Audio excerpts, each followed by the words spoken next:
Ừ.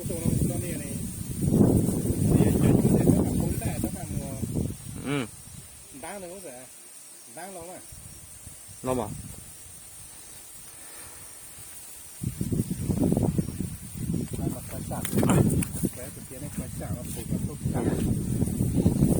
Đuổi à?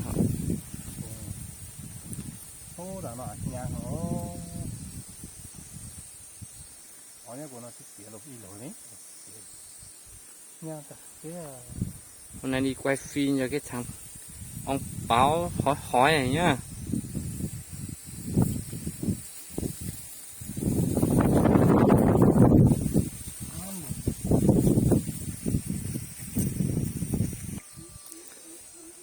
nó chỉ có dưới đó chỉ có Ừ. Ta có chỉnh đồ có đồ camera con chuẩn thì có đồ Canon thì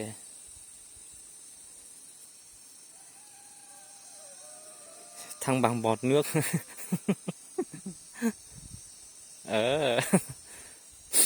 Người ta làm cái bọt nước đấy để làm gì? Để cân cái điện thoại.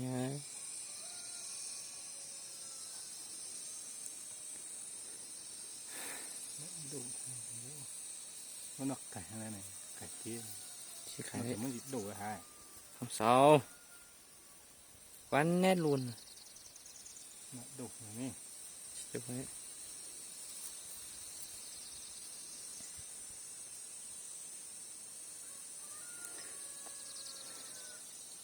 mà được quá. Ừ, coi. Bắt đầu hát thôi. có xả thằng này cải kia con loại ăn đi bác Phải chạy như thí mà. Chưa cho có thí. Vạn luôn.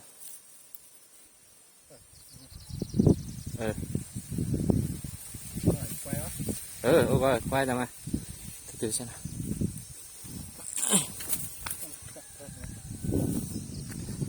Không có thịt đâu này. Sau đó là quay cái này. Có rồi. Quay cái này. Đấy. cảnh chứ Vừa chưa? cảnh đi tôi không làm đi cảnh chỗ này cột tôi như gì chả con kia là cả thân Đúng rồi. cảnh rồi rồi Này có đồ nói để đây. tôi không làm phần đó Để có cho là liệu nó có chị khỏe má không.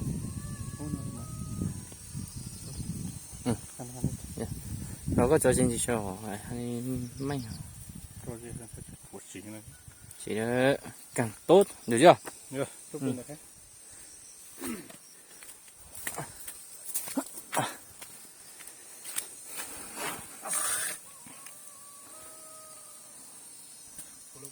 con rồi.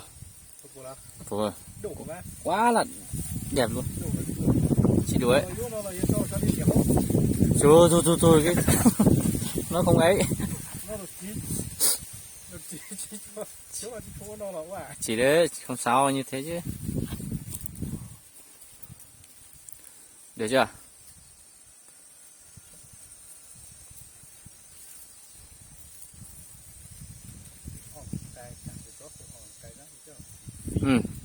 Ôi chú có đủ cứ trên 10. Hả? Chị bối. Cứ trên 10 phút là được.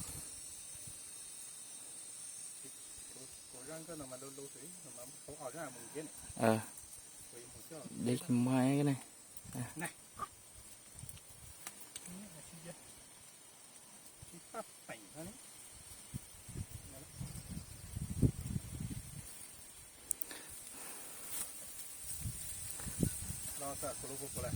Ủa mà bắt đầu chưa? Bắt đầu đây.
Thank you.